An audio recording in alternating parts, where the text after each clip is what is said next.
Olá, bom dia. Está no ar mais uma edição da Notícias de Frente de segunda-feira, dia 15 de abril.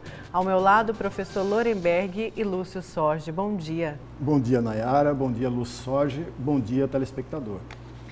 Bom dia também a você que nos acompanha através da TV Vila Real. Então vamos iniciar esse bate-papo. Dá para adiantar o que vai ser o seu destaque, Lúcio? Eu posso pedir só uma gentileza? Pode. Em primeiro lugar, eu posso dar um bom dia? Claro, eu não estava deixando o Lúcio dar bom dia, você vê, professor? Bom dia, Nayara. Bom dia, professor Lorenberg. E bom dia a você que sempre nos honra com a sua companhia. Posso falar só mais uma coisinha? Hoje é o seguinte, hoje vão sentir inveja de mim, professor. Hoje vão, né? Hoje eu estou me sentindo importante. Por exemplo, o imortal da academia à minha frente. A musa do jornalismo à minha esquerda. Olha, definitivamente não é para qualquer um, hein? Olha, e eu não deixei ele dar nem um bom dia, porque a curiosidade é tão grande para saber qual que é o destaque de Lúcio Sorge, que ele sempre traz aí alguns furos, né, professor? Que eu nem deixei dar bom dia, desculpa.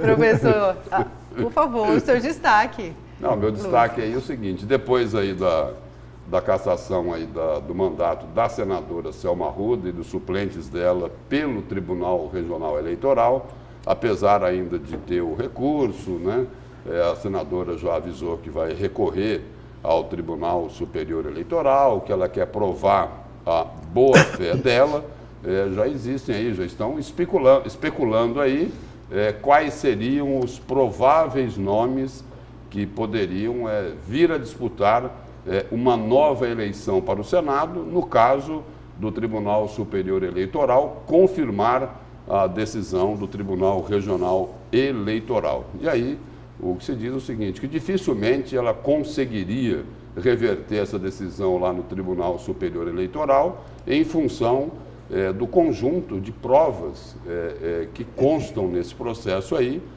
provas ali, principalmente ali nas duas acusações centrais, né? Abuso do poder econômico e a prática do Caixa 2. E aí já começam a discutir os prováveis nomes que participariam dessa eleição. Carlos Favaro já avisou que é candidato. Adilton Sacchetti diz que também tem intenção de ser candidato. Já se citou o nome também do deputado federal lá do PSL, o Nelson Barbudo. Aí ele falou, olha, eu não falo sobre defunto vivo, é isso? Porque dois falaram sobre defunto, né? Ele falou sobre defunto, o Nelson Barbudo, e também o ex-governador Pedro Taques, que já disseram que poderia também vir a ser candidato. E aí a imprensa também acabou especulando aí o nome do presidente da Assembleia, Eduardo Botelho. Ele pode ser candidato, sim, mas não é para o Senado. E também não é para a Prefeitura de Várzea Grande. Esse é o meu destaque de hoje. Olha, agora eu fiquei curiosa, para quê? Mas eu vou deixar aí para a hora do seu destaque, deixar aí o nosso telespectador também curioso junto comigo. Professor, e o seu? Nayara, Lúcio e o amigo telespectador, a reforma da Previdência Social, tocada pelo governo atual, tem dois grandes objetivos. Controlar os gastos públicos e preservar o orçamento. São dois grandes objetivos que é preciso a gente elogiar sempre. Controlar os gastos, manter e garantir o orçamento, mas tem um terceiro objetivo do governo com esta reforma, é sair contra a judicialização da saúde. E aí eu gostaria de convidar o amigo telespectador a abrir a Constituição ou acessar a internet, lá no parágrafo 5º do artigo 195 da Constituição. Lá está escrito com todas as letras, entre aspas, nenhum benefício ou serviço de seguridade social poderá ser criado, majorado ou estendido sem a correspondente fonte de custeio total. Fecham aspas. É isso que está escrito no parágrafo 5º do artigo 195 da Constituição. E aí vem a mudança desse parágrafo, que é tema do meu comentário. Certo, também tem que ser bastante discutida essa reforma da Previdência, que agora já está na CCJ, vai passar aí pelo menos 40 reuniões, né, professor? A gente fala então daqui a pouco. Que agora a gente fala de Operação Sangria. Então, o advogado aí dos 3 acusados presos negou que eles estejam negociando uma delação premiada.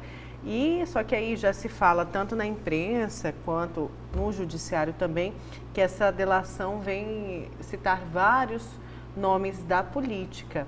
E durante uma coletiva que aconteceu na sexta-feira, a imprensa indagou o prefeito Emanuel Pinheiro, perguntando se o nome dele, né, o que se especula que o nome dele possa constar nessa delação. Ele disse que o que acontece é que existe um grupo que é contra Cuiabá, que torce contra Cuiabá, que não quer que o prefeito vá para frente e, consequentemente, segundo ele, a cidade também não. Tem outras 2 palavras que foram ditas aí pelo prefeito Emanuel Pinheiro no contexto dessa informação. Ele disse, olha, a delação não me preocupa, e aí ele cita 2 palavras que eu vou abrir aspas. Delate e prove. Fecha aspas. Essa foi a manifestação assim, bem objetiva do prefeito Emanuel Pinheiro. É preciso destacar nessa informação aqui que 7 pessoas foram presas. Foi isso? 4 foram soltas na semana passada. E aí, me parece o seguinte, que essas outras 3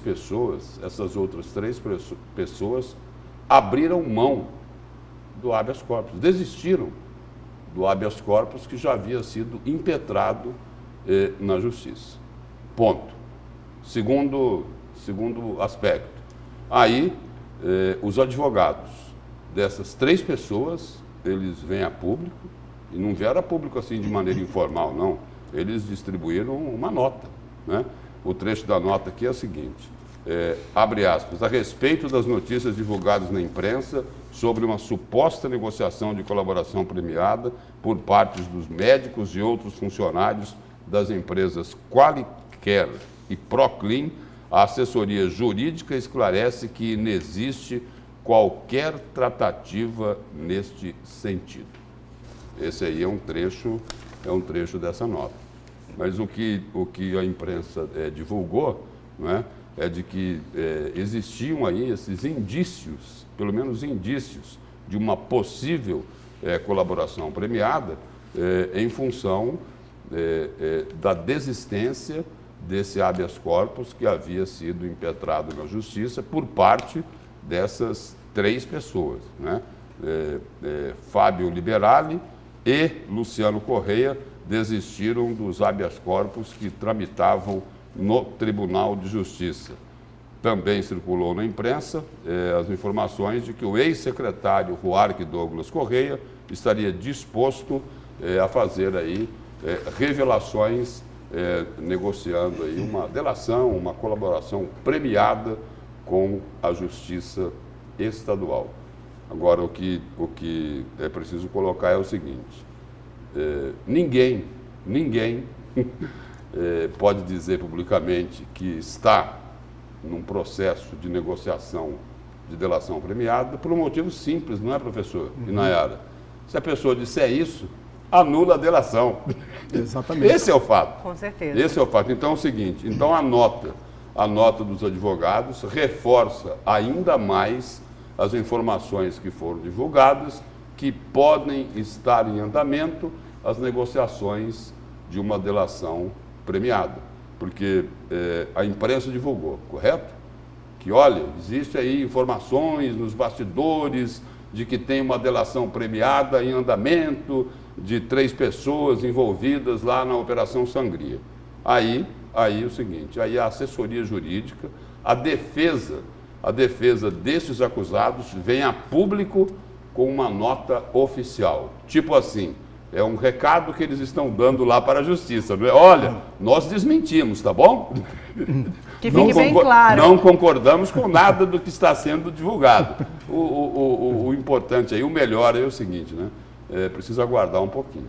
porque as informações que existem é de que este processo de negociação dessa colaboração premiada está sim em andamento. Foi divulgado mais ainda, de que várias pessoas aí detentoras de cargos, né, públicos com mandato poderiam estar envolvidas. Falaram em vereadores, em ex-vereadores, em ex-deputados, em atuais deputados, né? Isso chegou a ser dito, mas aí tem que, é preciso aguardar, porque ninguém tem bola de cristal, mas o comentário é forte, não é, professor?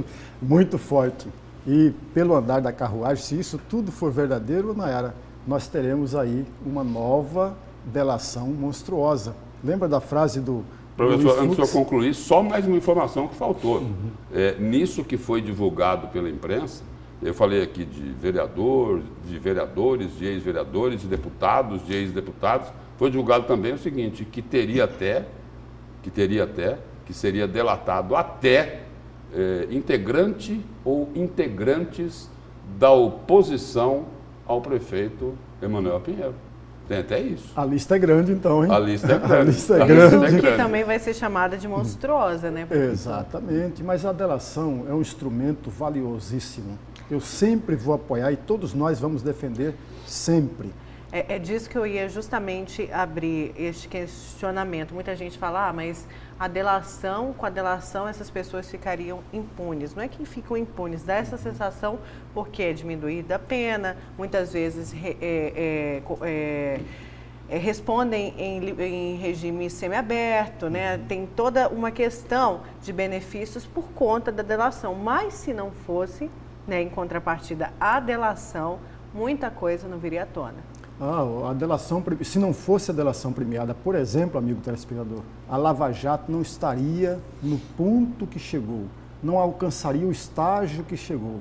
Por isso a importância da delação premiada. Agora é preciso também que cabe ao delator mostrar o caminho para as provas ou mostrar as provas. Ele pode fazer isso.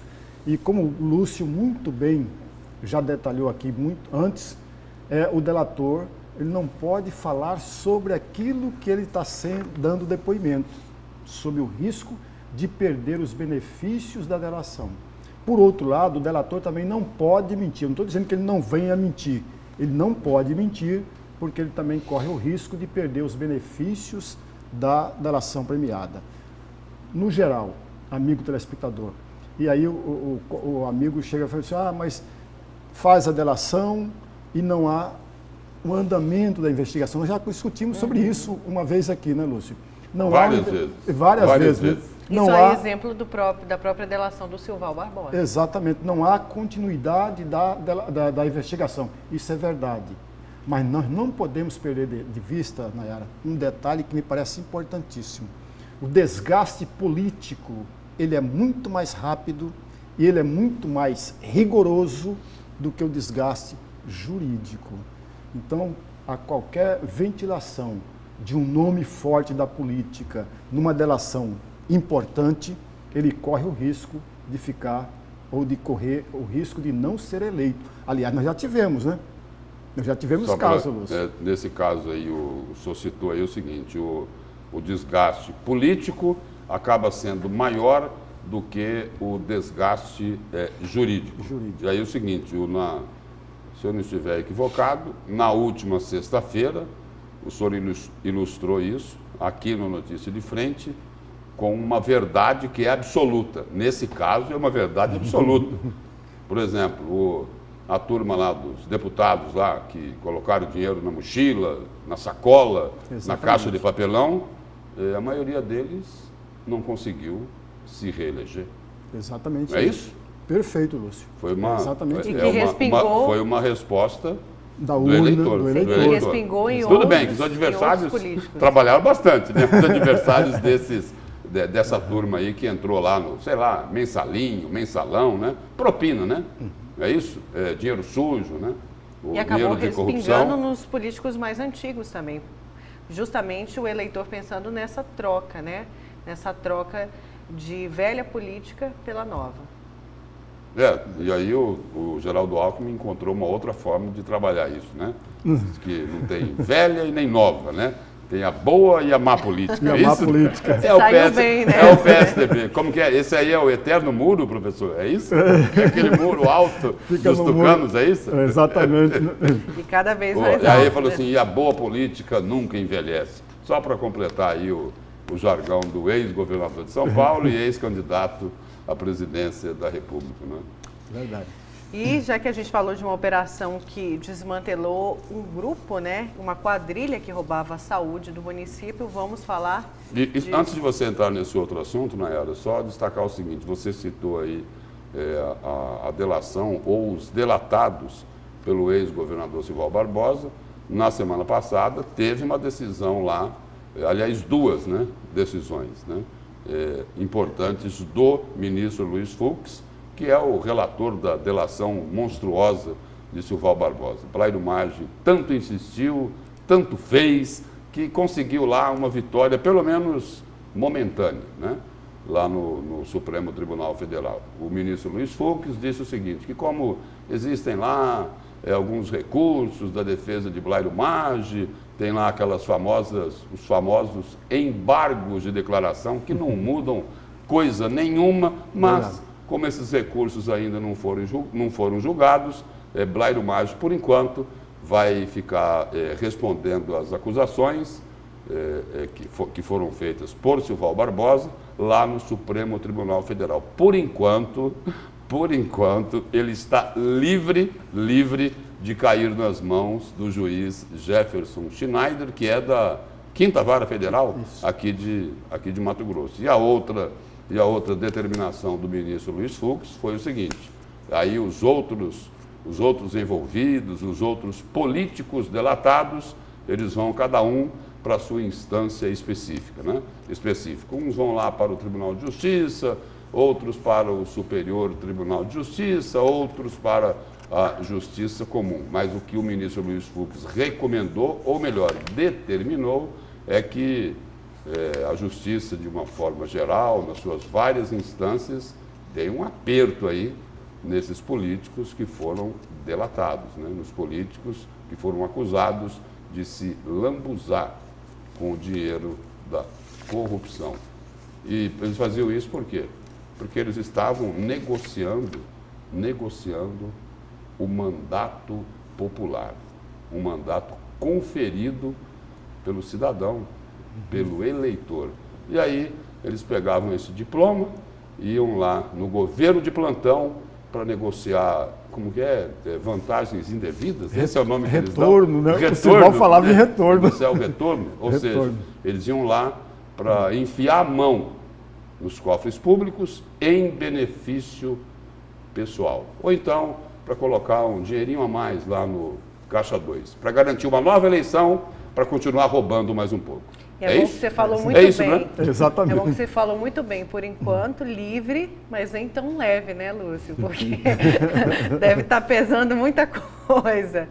Mas vamos seguir, então, eu falei que a gente ia continuar falando de saúde, eu vou deixar para o último bloco, para a gente falar da Santa Casa, porque vamos continuar falando de política, então, olha só.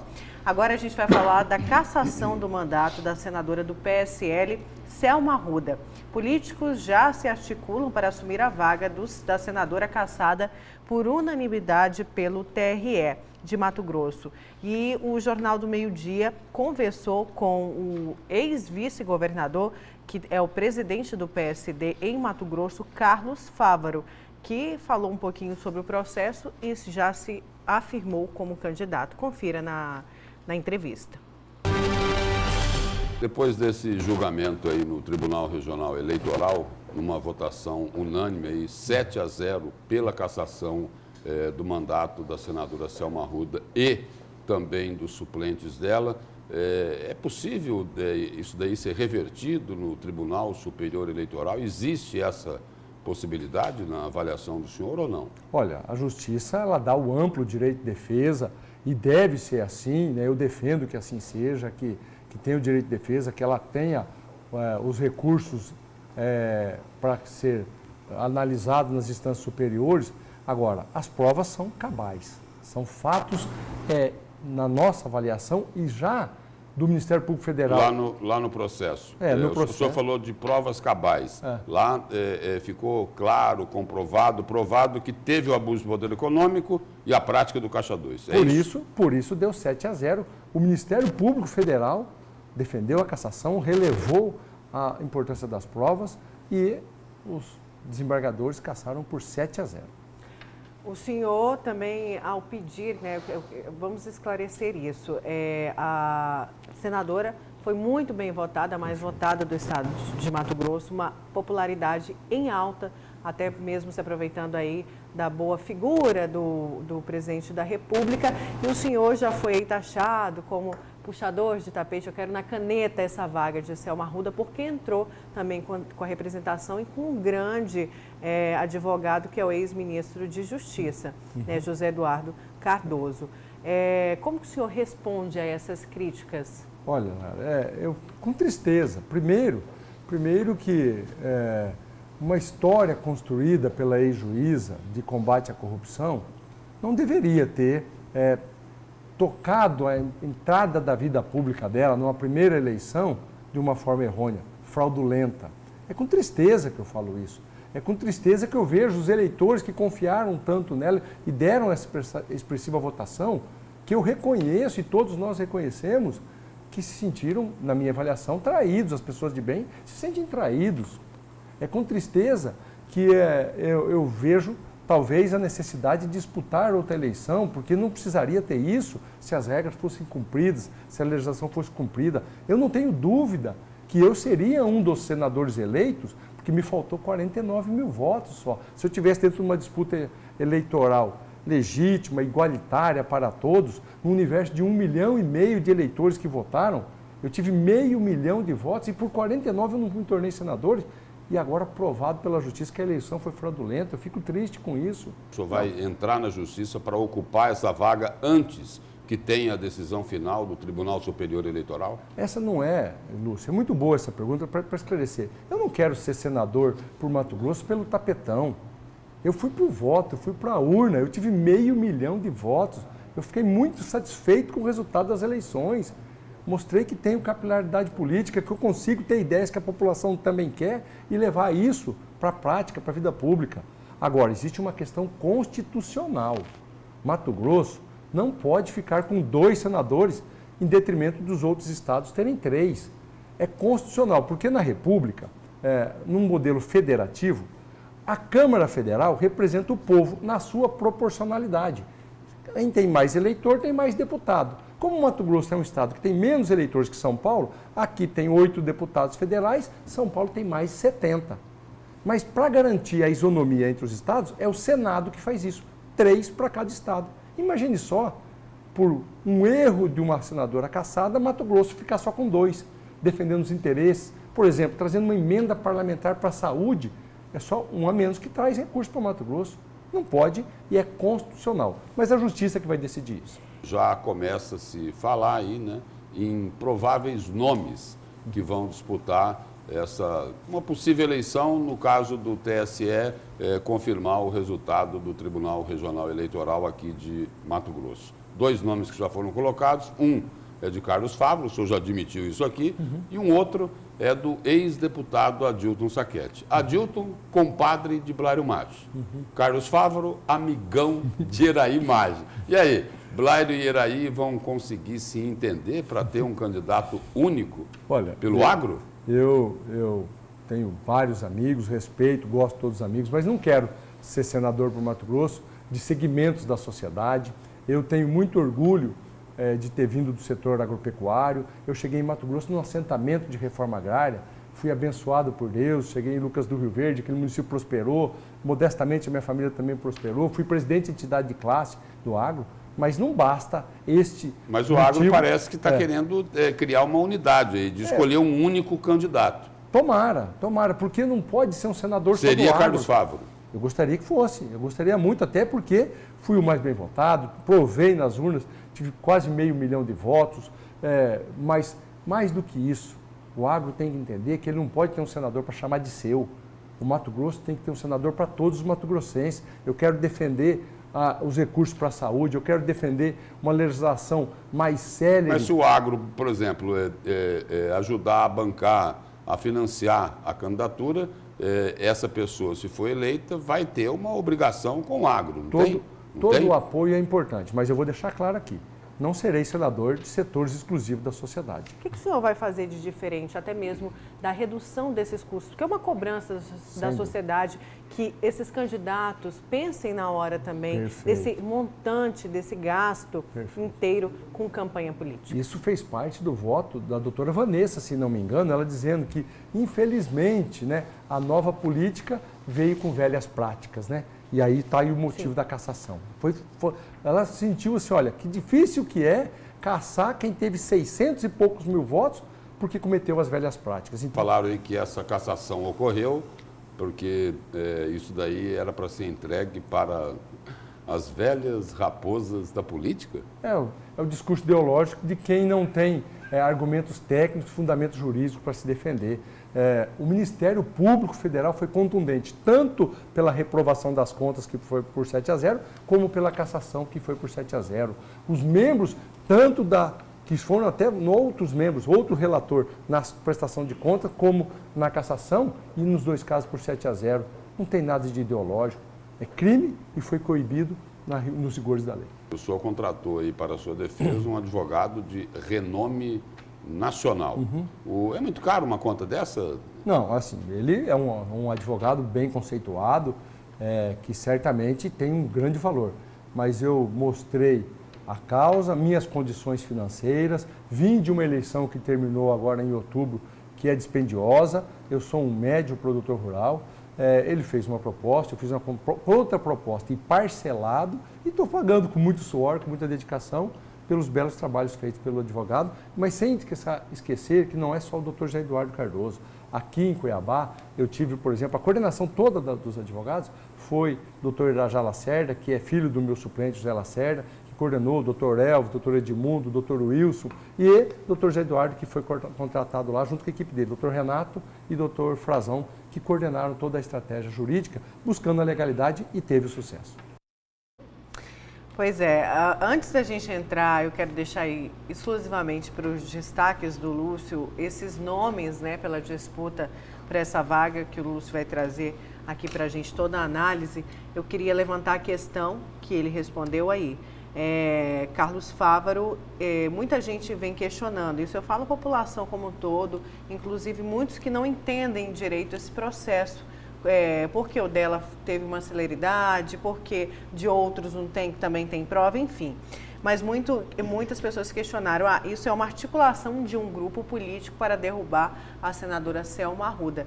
E foi justamente o que eu falei, ele vem sendo taxado porque ele foi o que mais brigou, né? Ele contratou um grande jurista, né, que foi ex-ministro da Justiça, para poder ser advogado de acusação nesse caso. E ele respondeu que ele não poderia ter ficado calado diante de uma irregularidade, uma prática de crime, que é o Caixa 2. Só para a gente resgatar um pouquinho essa briga jurídica aí, a primeira ação contra a senadora Selma Arruda entrou na Justiça pelas mãos do então candidato Sebastião Carlos, né? Da Rede? Isso. Da Rede, não é? Quer dizer, e ainda o seguinte, não tinha ocorrido a eleição. Foi antes da eleição que o então candidato Sebastião Carlos entrou na Justiça contra a senadora Selma Arruda. Depois é que Carlos Fávaro entrou, né? Que também foi candidato ao Senado e ficou lá na terceira colocação, logo após. Primeira foi Selma, o segundo foi Jaime Campos e Carlos Fávaro ficou em terceiro lugar no cômputo geral ali da eleição para o Senado. E como ele entrou com a ação também, ele passou, a Justiça achou o seguinte, que era o mesmo caso, e aí acabou fazendo lá, tem um nome técnico, jurídico, se o Antero tivesse aqui ele ia me ajudar, mas ela acabou fazendo, juntando as duas ações, e aí Carlos Fávaro passou a ser aí o que eles chamam de polo ativo desta ação. Né? É isso, né, professor? É exatamente isso.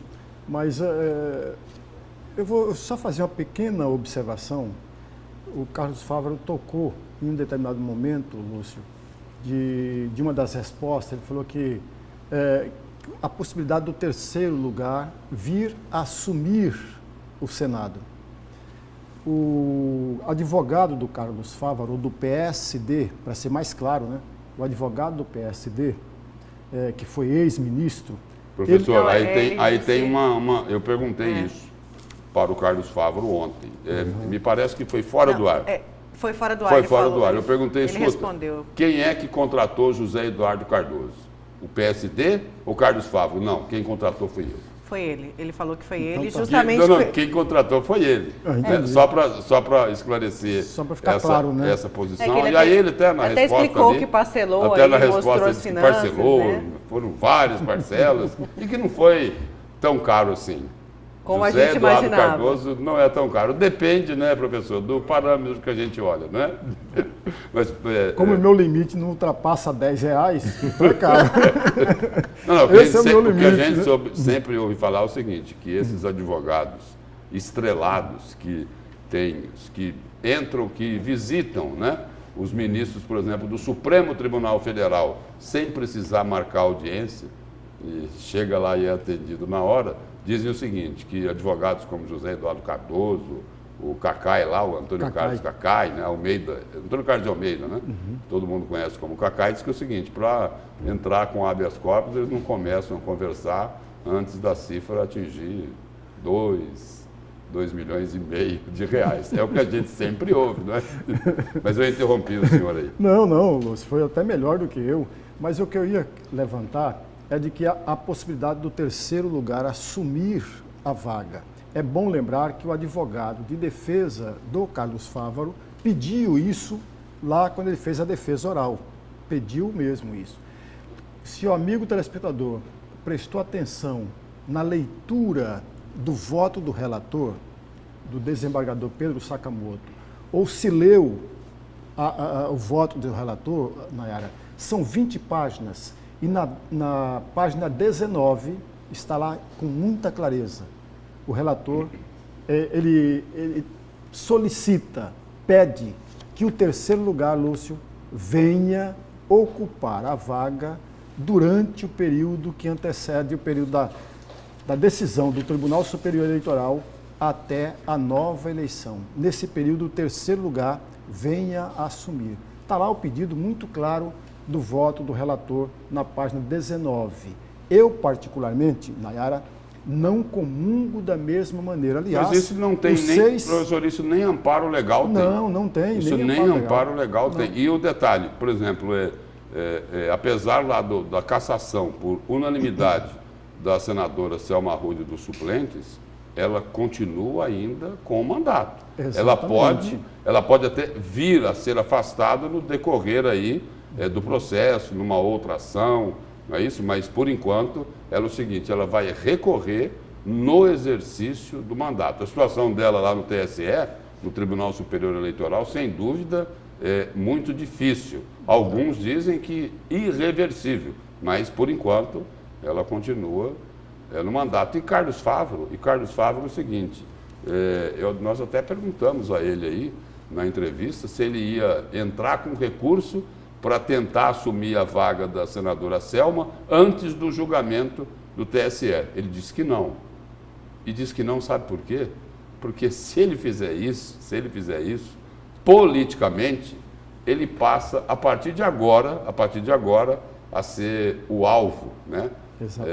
Predileto dos outros candidatos que querem disputar essa vaga. Exatamente. O senhor citou isso aqui no Notícia de Frente. De que é o seguinte, que ele ficaria numa condição privilegiada em relação aos outros candidatos que podem surgir. Exatamente isso. Certo, vamos para o nosso primeiro intervalo. Na volta a gente continua falando desse assunto, então. Vamos para o primeiro intervalo da Notícia de Frente.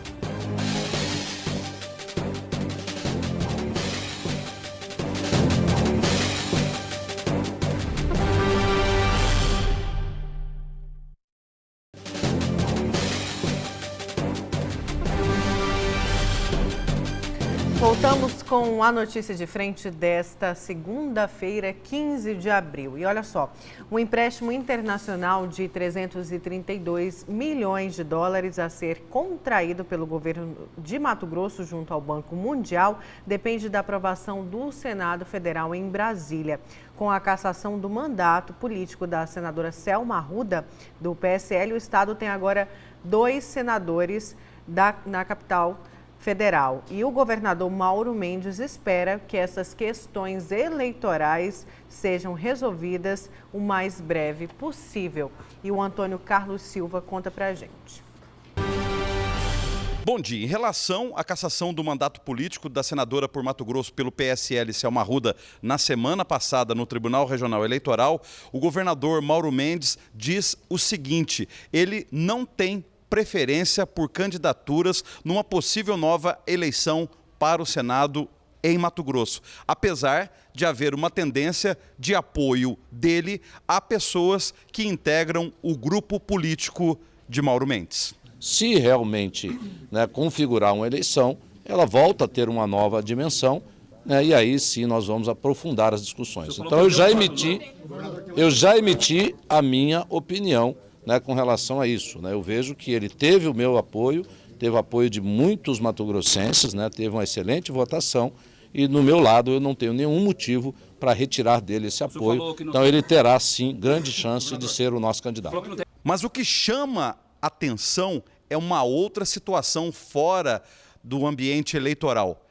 Com a cassação do mandato político da senadora Selma Arruda do PSL, Mato Grosso fica apenas com 2 senadores em Brasília, Jaime Campos do DEM e o Wellington Fagundes do PR, no momento em que o estado de Mato Grosso depende da aprovação no Senado da República do empréstimo internacional de 332 milhões de dólares junto ao BIRD, o Banco Mundial. Eu entendo, como cidadão e como governador, que Mato Grosso não pode ser prejudicado na sua representação.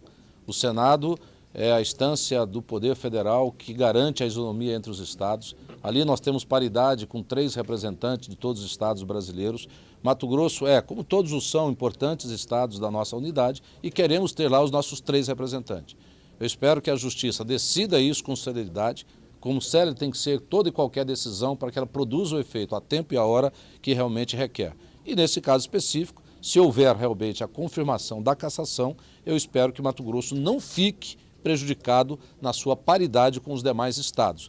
E aí caberá a solução, à luz do arcabouço jurídico existente, pronunciar sobre o que poderemos fazer. Com apoio de Itaci Merel e imagens de Edilson Paulo, Antônio Carlos Silva para a Notícia de Frente. Só explicando para o nosso telespectador que a Selma Arruda foi cassada, mas ela pode recorrer no Superior Tribunal Eleitoral. Enquanto isso, ela continua senadora. É isso? Exatamente. Então, temos, enquanto esse processo não é definido na esfera superior em Brasília, temos ainda os 3 senadores. Porque ela ainda tem uma outra instância para ela recorrer. Ela foi cassada, o mandato dela foi cassado pelo Tribunal Regional Eleitoral, mas ela vai recorrer, e já disse isso, já anunciou, que vai recorrer ao Tribunal Superior Eleitoral, e enquanto não houver uma manifestação lá definitiva do TSE, ela continua como senadora. A não ser que tenha aí até a votação lá, a decisão do Tribunal Superior Eleitoral, tenha alguma decisão dizendo que ela perdeu o mandato definitivamente. Mas é muito difícil, não é, professor? Ter uma decisão dessa daí antes da manifestação dos ministros do Tribunal Superior Eleitoral. Ela vai recorrer no exercício do mandato, apesar da decisão unânime do Tribunal Regional Eleitoral aqui de Mato Grosso. Exatamente isso. Foi perfeito, Lúcio. É isso? Continuamos com 3 senadores normalmente. Então não há esse grande motivo aí para o governador se preocupar em relação ao empréstimo contraído. Não, por enquanto não. E não tem essa preocupação por um motivo simples. Nós temos lá no Senado 81 senadores, Exatamente. ok? Certo.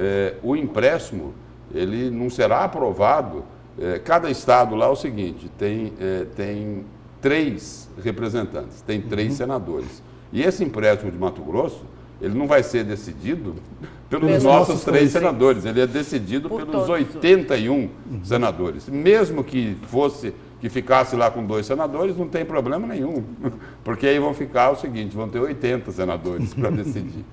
Essa é a questão. Agora, que causou aí uma repercussão nacional, essa cassação do mandato da senadora Selma Arruda, ainda mais pelas acusações aí que foram julgadas, né, de abuso de poder econômico e prática de Caixa 2, causou sim uma repercussão muito grande, até porque nacionalmente o apelido dela era o seguinte, o Sérgio Moro de Saias.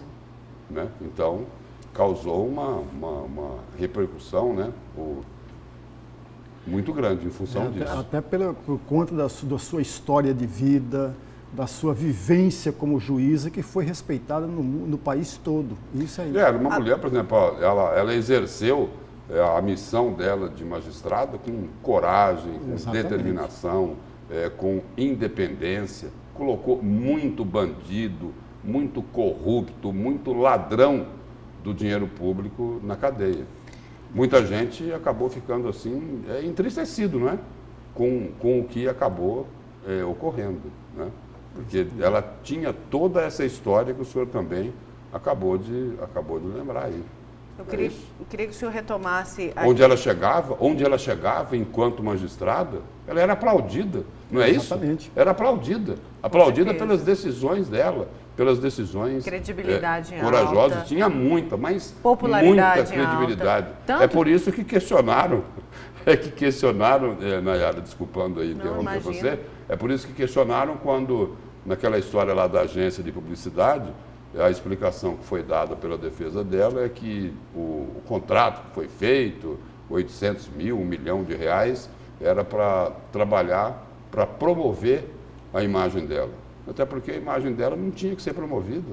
Já estava consolidada a imagem de uma juíza extremamente respeitada, corajosa e determinada. E no partido do hoje, né, presidente da República, que também com a popularidade alta, ou seja, ela nem precisaria de tanto dinheiro para ter conseguido se eleger. Você não concorda? Exatamente. Concorda, professor? Exatamente. Ela obteve 678.548 votos. É uma votação expressiva, Lúcio, mas expressiva mesmo. Por conta exatamente da sua vida, da sua história de vida e ligada à candidatura do candidato Jair Bolsonaro, que a ajudou muito, né, a conquistar esses votos. Eu não tenho a menor dúvida disso. E eu queria só, antes da gente ir para o seu destaque, que o senhor falava sobre a vaga, né, que poderia ser aí do terceiro colocado, e que isso foi levantado pelo José Eduardo Cardoso, pelo advogado do Carlos Fávaro, advogado de acusação. Essa vaga ali no Senado ainda pode ir para Carlos Fávaro antes das novas eleições? Não, de forma nenhuma, né? O advogado José Cardoso defendeu o seu cliente e defendeu, inclusive, que a vaga fosse imediatamente ocupada pelo terceiro colocado, que é o Carlos Fávaro.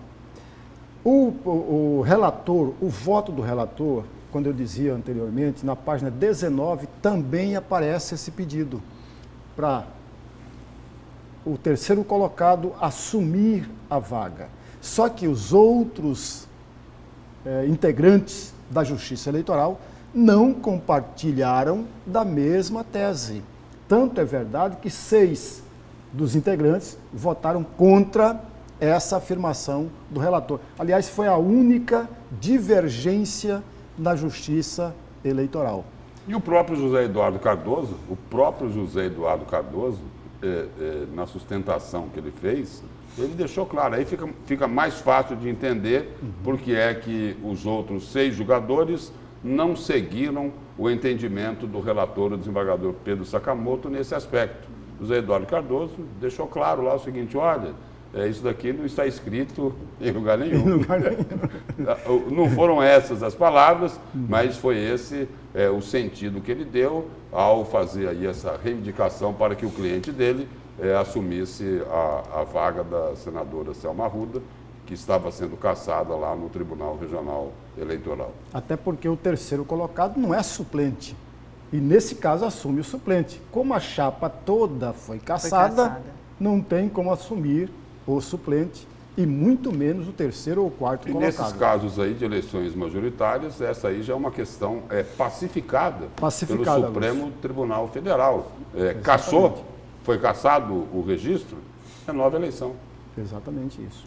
Agora vamos para o seu destaque, professor, reforma da Previdência. Pois é, amigo telespectador, eu pedi, e eu gostaria muito que o amigo pudesse abrir a Constituição e lesse com todo cuidado o parágrafo 5º do artigo 195 da Constituição, que diz o seguinte, entre aspas, nenhum benefício ou serviço de seguridade social poderá ser criado, majorado ou estendido sem a correspondente fonte de custeio total, fecham aspas. É isso que está escrito na Constituição.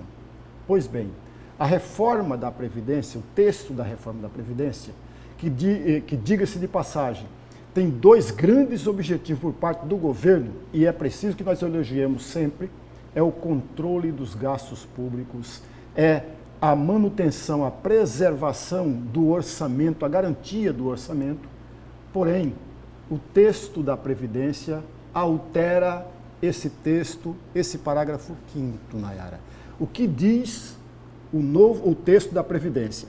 Entre aspas, nenhum benefício ou serviço de seguridade social poderá ser criado, majorado ou estendido por ato administrativo, essa é a mudança, a alteração, ato administrativo, lei ou decisão judicial, sem a correspondente fonte do custeio total. Isso significa, amigo telespectador, em outra linguagem, em outras palavras, que poderá trazer muitas dificuldades para aquele paciente que ainda não tem encontrado e não conseguiu o remédio, ele vai ter muita dificuldade para conseguir, via judicial, o remédio ou o tratamento. Porque o texto é muito claro, não se pode trazer custos, não se pode alterar o orçamento sem ter uma verba específica para isso, Nayara. O texto é muito claro. Por outro lado, amigo telespectador, não podemos perder de vista também que na visão, na leitura de alguns constitucionalistas, entre os quais o professor de Direito Constitucional da Fundação Getúlio Vargas de São Paulo, ele diz com todas as letras, ao dizer, entre aspas, ao dizer que uma decisão judicial não pode ser proferida sem fonte de custeio, está violando a possibilidade do acesso à justiça. E aí, novamente, eu peço a reflexão do amigo telespectador. Acesso à justiça, meu amigo, é cláusula pétrea. Portanto, Lúcio, não pode ser modificada, não pode ser alterada. Se não pode ser alterada, então deveria ser mexido com esse texto ainda na CCJ, Nayara. O papel da CCJ, que teve 5 sessões, o papel da CCJ é avaliar se o texto é ou não é constitucional. E não pode trazer nenhuma emenda, a menos que parte ou um trecho dele agrida à Constituição. Nesse caso, sim. Por outro lado, o amigo poderia estar pensando, mas para aí, as decisões judiciais têm trazido muitos prejuízos ao poder público, ao Estado. É bom lembrar, amigo telespectador, talvez o amigo não saiba, mas quase todos os estados da Federação, Nayara, têm um corpo auxiliar dentro do tribunal. Por exemplo, Mato Grosso é um dos estados privilegiados. ele tem lá no tribunal, para prestar ajuda ao juiz, 9 médicos, um fisioterapeuta, 2 administrativos e 2 farmacêuticos. Esses funcionários, Nayara, pertencem à Secretaria do Estado de Saúde, a Secretaria de Saúde do Estado, que estão a serviço lá do tribunal. E mais ainda, amigo telespectador, eles ficam de plantão no final de semana, no dia de feriado, a qualquer hora do dia ou da noite para prestar auxílio, ajuda ao juiz. Portanto, se o juiz exagera porque quer, porque tem esse corpo auxiliar, que é um convênio entre o Conselho Nacional de Justiça com a Secretaria de Saúde. E é um serviço importantíssimo, né? A gente sabe aí do histórico, por exemplo, da defesa da defesa, me fugiu o nome, da defesa gratuita, qual que é o nome? Defensoria Pública. Da Defensoria Pública. Aqui na Avenida do CPA tem uma Defensoria Pública que tem um plantão de 24 horas e muitas pessoas, existe um balanço com números altos de pessoas que procuram essa unidade da Defensoria justamente por conta de medicação. Né?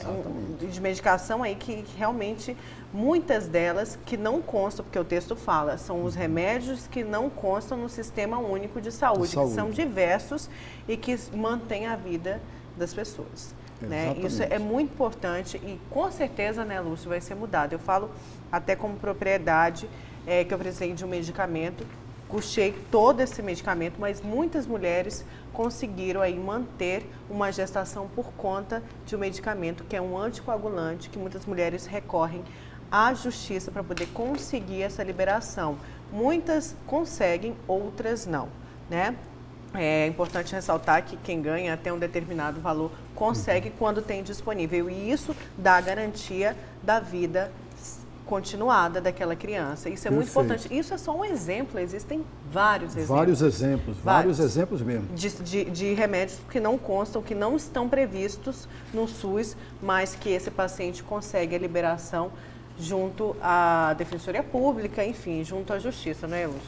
Exatamente. Agora, na questão aí, da reforma, né, professor, muitas mudanças, com certeza, vão ocorrer já nessa discussão lá na Câmara, né? Exatamente. E essa é uma mudança que deve sim, eu concordo com a Nayara, deve sim ocorrer o mais rápido possível.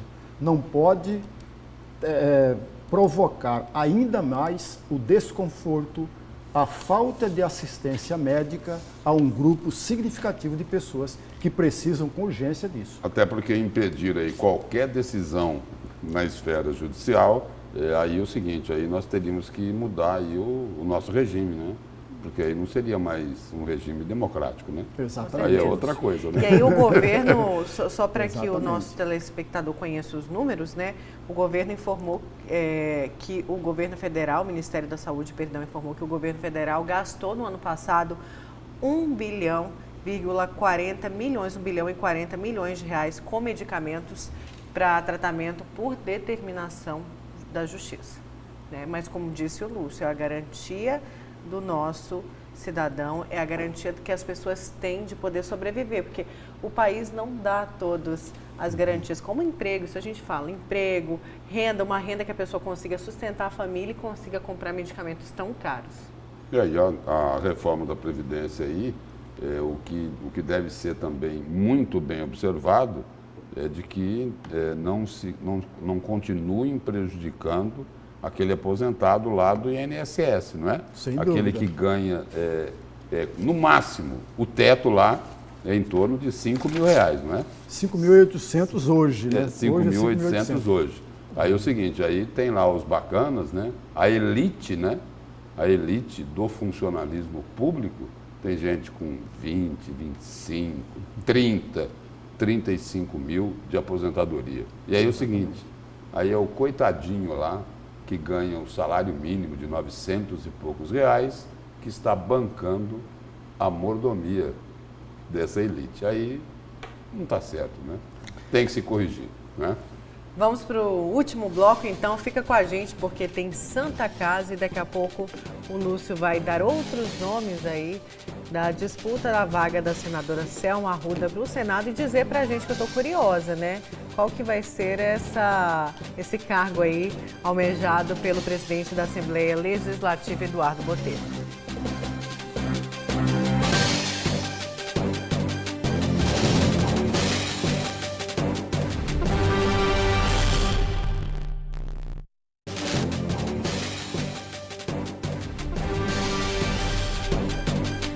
Voltamos com o último bloco da Notícia de Frente e vamos direto agora para uma matéria, porque está previsto para hoje um anúncio de solução para o caos financeiro em que se encontra a Santa Casa de Misericórdia de Cuiabá. As propostas deverão ser feitas pelo prefeito da capital, Emanuel Pinheiro, e a Luciana Gavilha traz todas as informações. Durante as celebrações dos 300 anos de Cuiabá, ganhou foco aqui na Assembleia Legislativa em uma cerimônia especial em homenagem à cidade, o fato de que a Santa Casa ainda não tem uma solução efetiva. O próprio senador da República, Wellington Fagundes, disse que o Ministério da Saúde, de fato, tem interesse real em ajudar a entidade filantrópica mediante a liberação de recursos que pode ajudar a saldar parte das dívidas. No entanto, cobra-se do prefeito Emanuel Pinheiro uma medida efetiva, o que pode ser a intervenção o principal caminho. O senador disse que, além do Ministério da Saúde poder ajudar a Santa Casa, pode haver também a liberação através de emendas impositivas no valor de 159 milhões de reais para inúmeros hospitais de Mato Grosso. Essa semana passada também aprovamos as emendas impositivas individuais, onde os convênios não mais serão feitos através de projetos apresentados em Brasília. E convênios que às vezes é assinado, publicado e demora tanto tempo e o cidadão não é atendido. Então agora não, vai vir injetado direto na veia dos municípios, ou seja, é o repasse de recurso direto do governo federal para os municípios, onde o cidadão tem mais capacidade de fiscalizar, a Câmara de Vereadores, o Ministério Público, enfim, e o próprio cidadão. Ainda em relação à Santa Casa, nesta última semana, o próprio prefeito sugeriu que os atuais gestores da Santa Casa renunciassem aos cargos. No entanto, essa medida foi rejeitada pelos gestores do hospital.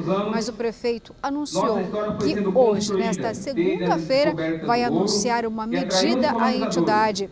Pode ser que aconteça de fato a intervenção. Segunda, 9 horas da manhã, eu vou anunciar a minha decisão sobre a Santa Casa.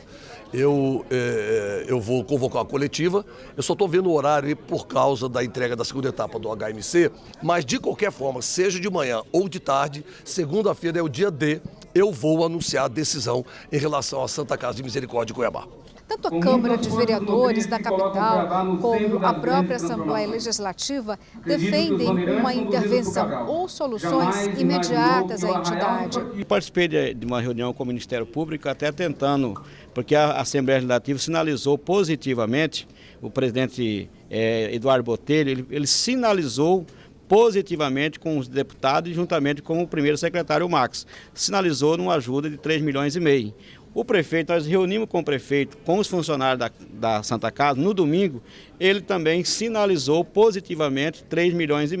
Qual que é o papel da Câmara? Procurar o Ministério Público para poder achar legalidade para transferir esse recurso exclusivamente para pagar os funcionários da Santa Casa. Geração de emprego, industrialização, nós precisamos trazer as ferrovias para cá, que Cuiabá seja o grande eixo aqui de interligação das ferrovias.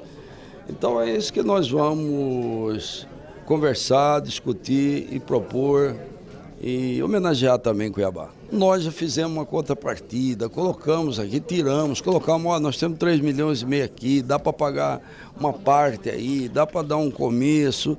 E está patinando ainda, né? Eu estou aguardando, eu estou cobrando aqui, eu vou cobrar do prefeito que está vindo aqui. Eu falo, prefeito, vamos chamar o Ministério Público, vamos chamar o diretor aqui na Assembleia, vamos reunir com eles, vamos tentar achar uma solução. Então hoje, nesta segunda-feira, quem sabe pode sair de fato uma medida, né, para salvar a Santa Casa de Cuiabá. Luciana Gavilha para a Notícia de Frente.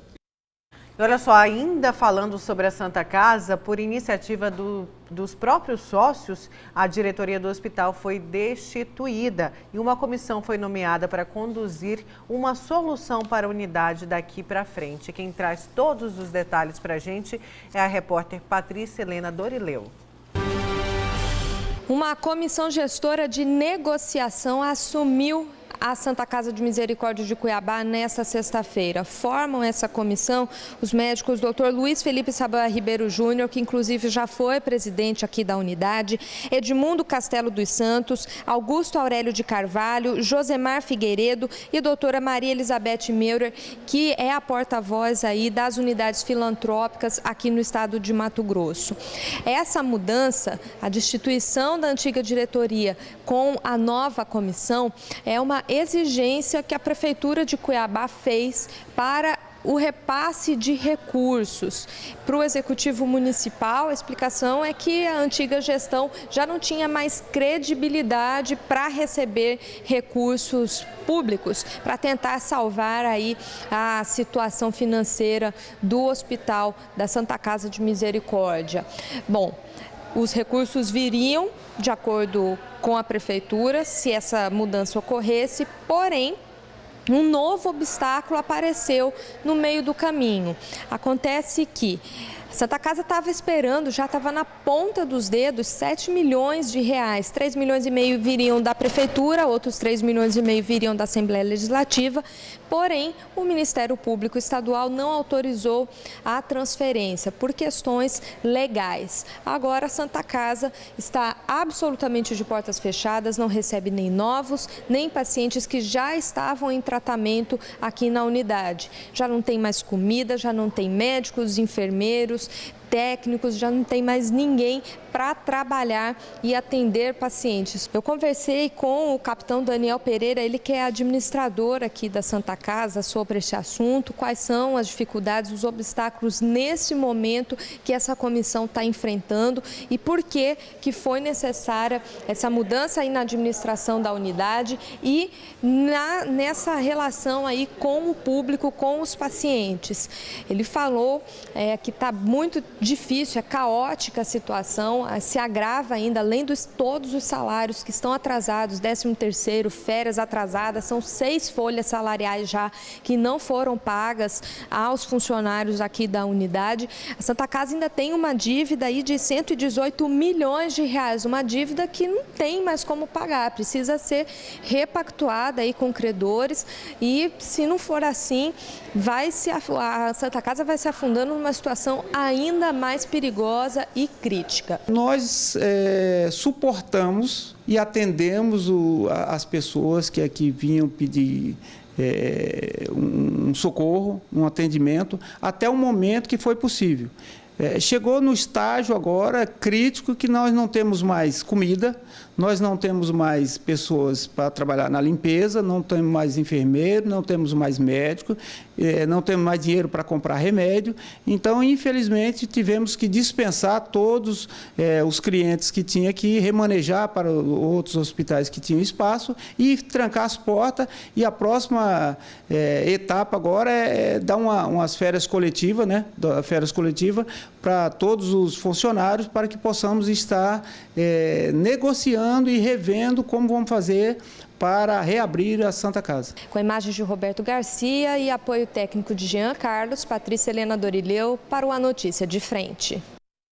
Então a gente assistiu aí a 2 reportagens sobre a Santa Casa de Misericórdia. Como encerrou a Patrícia, é triste ver essa tão tradicional casa que amparou muita gente do estado de Mato Grosso e até gente de fora com as portas fechadas.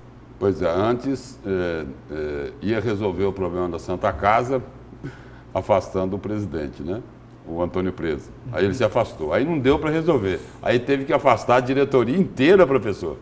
E o seguinte, foi divulgado aí aquele levantamento aí, sobre o passivo, não é, da Santa Casa de 118 milhões de reais, quase 120 milhões. Agora o que se espera é o seguinte, é que se deu uma solução, não é? Porque há mais de 30 dias a Santa Casa está de portas fechadas e muita gente precisando de atendimento. Mesmo que nós não São tivéssemos... só de UTI são mais de 30, né? Mais de 30 UTIs. E faltando UTI. Mesmo que nós não tivéssemos crise na saúde, mesmo que não tivéssemos, a importância da Santa Casa continua valendo. Numa crise, essa importância são 10 vezes mais de importância. Não se pode fechar uma casa desta forma, Nayara. Eu penso que essa decisão já deveria ter tomado há muito tempo para resolver. E já é a segunda vez que eu vejo isso se arrastar, né?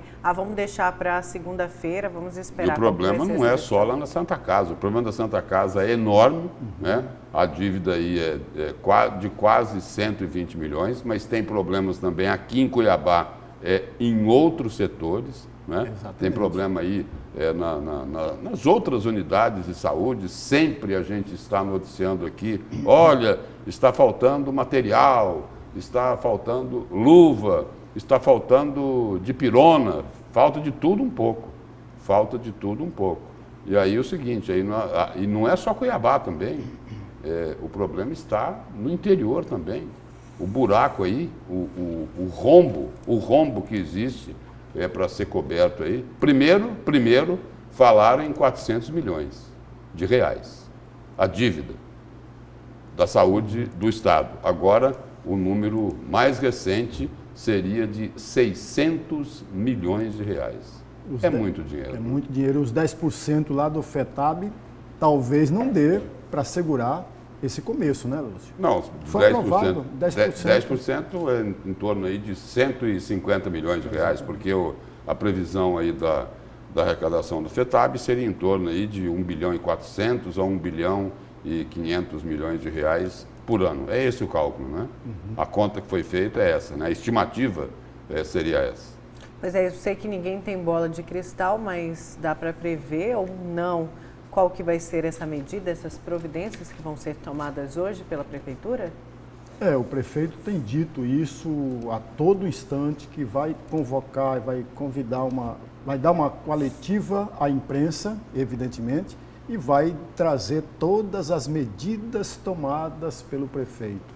Mas eu já vi essa promessa em outros momentos. Isso que eu falei. Já ouvi. Já se arrastou para outra segunda-feira. Exatamente. Então, o prefeito parece que ele não resolveu, não decidiu e não tem o apoio político necessário. Porque uma decisão do prefeito, Nayara, todos nós sabemos que quem administra o SUS no município é o prefeito, é a prefeitura.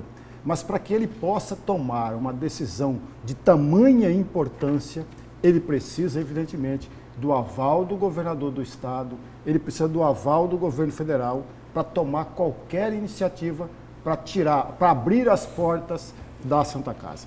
Certo. Vamos então para o seu destaque, Lúcio.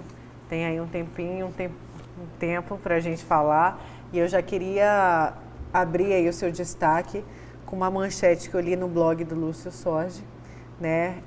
Em primeira mão aí, Blairo Maggi, a gente questionou na última sexta-feira, você questionou o Carlos Fávaro, quem seria aí o apoio de Blairo Maggi, né? Do grupo do agronegócio. O Blairo Maggi prefere Fávaro como candidato ao Senado. Conta pra gente.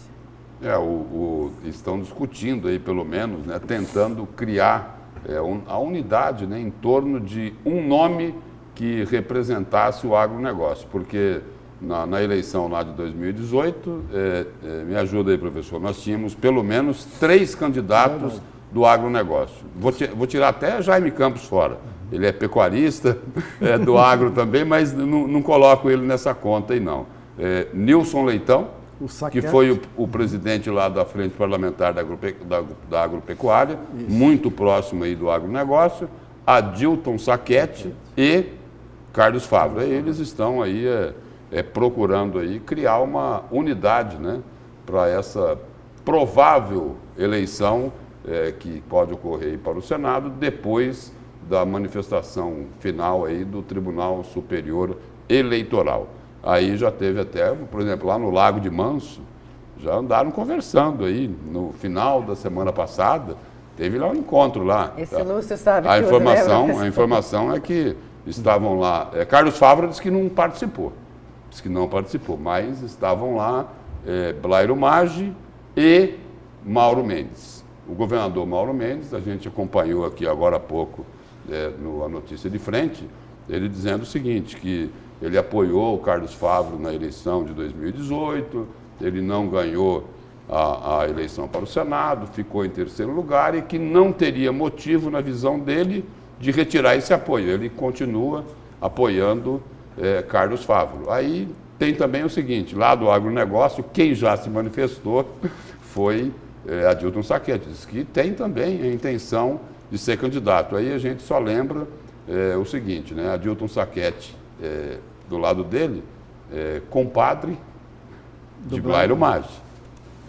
Carlos Favaro é muito próximo, amigão de Eraí Maggi. Aliás, foi vice-governador de Pedro Taques pelas mãos de Eraí Maggi. Aí precisa saber o seguinte, se os Maggi vão entrar num acordo para definir um candidato único ao Senado. E nesse olhar ainda, nessa visão... Na hipótese aí de se confirmar lá a cassação de Selma Arruda no TSE. Agora, eu pergunto, na visão deles, lógico que eles têm uma grande força, né? Mas Carlos Favaro fica desgastado nesse processo eleitoral por ter entrado aí com o pedido, enfim, com a acusação durante esse processo? Eu acredito que não. Eu acredito que ele Eu falo até... pela popularidade de Selma Arruda. Eu acredito...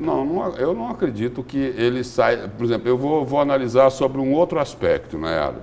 Sobre um outro aspecto. Nesse embate, na disputa para se saber quem seria esse nome aí para criar uma unidade no segmento do agronegócio, ele sairia com uma certa vantagem, não é, professor? Ele, em 2018, o desempenho eleitoral dele foi melhor do que o de Adilton Sacchetti. Tanto é que ele ficou em terceiro lugar na disputa geral. Primeiro a Selma Arruda, segundo Jaime Campos e, na sequência, Carlos Favaro. E aí ele também acaba tendo algum benefício porque foi ele que entrou na justiça, né, que mostrando lá o que é que ocorreu, então ele tem um certo benefício por causa disso. O senhor concorda? Claro, está certo, Lúcio. Ele obteve nas eleições de 2018 mais de 430 mil votos. Não é uma votação, ou melhor, ele teve entre 48 a 50 mil votos a menos do que a senadora Selma Arruda, né? Que foi ela que foi a primeira colocada. E aí, dentro dessa especulação aí que está sendo feita, além dessa discussão aí sobre quem é que seria ungido pelo agronegócio para ser candidato, até me perdoem pelo termo ungido, vamos trocar, escolhido. Escolhido. Né? Tem aí, se levantou a possibilidade aí de Nelson Barbudo, o deputado federal do PSL, que é o presidente, inclusive, do partido, não é? Isso. Nelson Barbudo, de repente ele ser candidato. Falou-se também aí no ex-governador Pedro Taques. Tanto Nelson Barbudo como Pedro Taques, eles comentaram o seguinte, olha, não dá para falar sobre isso ainda, porque o defunto está vivo, não é isso? Esse foi o termo que tanto Barbudo como Pedro Taques, eles utilizaram, né?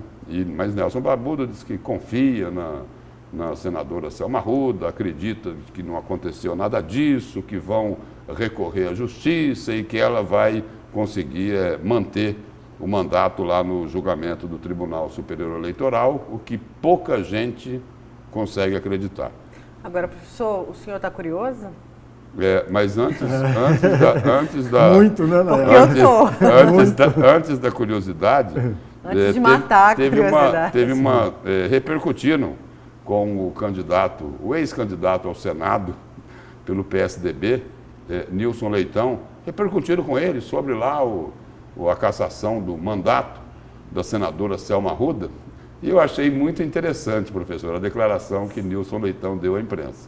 Ele disse o seguinte, olha, eu lamento muito que isso tenha acontecido, e o seguinte, eu estou fazendo orações para que tudo dê certo para ela lá no Tribunal Superior Eleitoral. Aí quem ficou curioso fui eu, viu, Nayara? Eu queria saber que oração que é essa que Nilson Leitão está se referindo. Porque é o seguinte, na campanha eleitoral foi só troca de farpas. E agora é o seguinte, agora ele está orando por Selma Arruda. O senhor acredita nisso? De forma nenhuma. Não tem como acreditar, né? Bom, e agora, Lúcio, conta pra gente. E aí a gente dando sequência aí no que a gente tinha falado, que tem um outro nome, né? Que também foi lembrado aí, o próprio jornal A Gazeta colocou isso na edição da última sexta-feira, de que o presidente da Assembleia, Eduardo Botelho, ele poderia ser um nome surpresa aí para disputar o Senado da República, se essa eleição vier mesmo a ocorrer. Aí ele disse o seguinte, a declaração dele, depois do que foi publicado pelo jornal A Gazeta. Ele falou, olha, um repórter me perguntou se eu gostaria de ser senador. Aí eu gostaria, disse ele, tenho um sonho de ser senador, mas nessa eleição agora eu não pretendo. Não sou candidato, não vou entrar nessa disputa. Não é o momento ainda. E aí ele detalha mais. Ele diz o seguinte, olha, eu ainda tenho que consolidar o meu nome em todo o Estado, como político, como estadista. Para ser senador, tem que ser estadista. E aí ele diz o seguinte, ele admite que não consolidou o nome dele em todo o Estado e que isso seria necessário para quem pretende disputar um cargo como esse, que é um cargo majoritário. Né? Aí o professor levantou... E vai ser uma eleição solitária, né? Quer dizer, vai ser só para o Senado, não é? Só. Entendeu? Uma vaga só. Todos os holofotes vão estar ali em cima dos candidatos. Aí o professor levantou a questão, isso porque ele já pensa na disputa de 2020 em Várzea Grande, não é isso, professor? O senhor levantou isso? De 2020 em Várzea Grande? Pois é. E o Lúcio contestou. Ele também deu uma declaração nesse sentido. Aí ele falou o seguinte, falou, olha, posso até disputar, pode ser lá em Várzea Grande e pode ser em Cuiabá. Em Várzea Grande, aí é a minha opinião, Eu não acredito que Eduardo Botelho venha a ser candidato a prefeito lá em Várzea Grande, a não ser que tenha muita pressão em cima dele. Porque eu acredito o seguinte, eu acredito que o cargo de presidente da Assembleia é muito mais interessante do que ser prefeito de Várzea Grande. Mas ele colocou aí que pode ser candidato a prefeito aqui de Cuiabá. E lá em Várzea Grande tem um outro aspecto que merece ser considerado, e nós já lembramos isso aqui na notícia de frente. Lá em Várzea Grande, Eduardo Botelho já tem, pelos 2 mandatos dele como deputado, como presidente da Assembleia, ele já tem voo próprio. E aí, para o grupo de Várzea Grande, interessa um político com voo próprio? Que não se submeta a obedecer ordens? É uma grande questão, né? É uma grande questão. Mas, por outro lado, Lúcio, qual é a figura de importância eleitoral em Várzea Grande que venha disputar a prefeitura? Porque a dona Lucimar não pode mais. Ela já está na reeleição. O vice dela pode, não pode? O vice dela pode, mas não tem a força política. A força política, o dividendo eleitoral que o Botelho tem. Mas parece que isso já começou a ser trabalhado. Isso já começou a ser trabalhado. Ainda está no começo do ano, tem então muito para trabalhar. Agora, na questão aqui de Cuiabá, é um fato aí que não é assim tão novo, né? Mas que deve começar a fazer parte aí da discussão política para a sucessão de 2020. Certo? É isso aí. Lúcio, professor, muito obrigada pela participação. Muito obrigado, Nayara. Bom dia para você, bom dia ao professor Lorenberg e bom dia a todos. Bom dia também para você que nos acompanhou nessa manhã de segunda-feira. Você fica agora com o Jornal da Manhã.